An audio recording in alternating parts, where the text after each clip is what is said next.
சஹீஹுல் புகாரி நபிகளாரின் பொன்மொழிகள். அத்தியாயம் 2. இறை நம்பிக்கை, ஈமான். பாடம் 4. யார் பிற முஸ்லிம்களுக்கு தம் நாவினாலும் கையினாலும் தொல்லை தரவில்லையோ அவர்தாம் முஸ்லிம். ஹதீஸ் 10.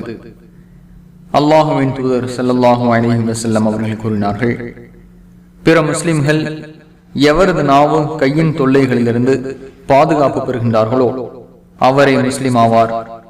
மேலும் எவர் அல்லாஹுவால் தடுக்கப்பட்டவற்றை விட்டு ஒதுங்கிக் கொண்டாரோ அவரே துறந்தவர், அதாவது முஹாஜிர் ஆவார்.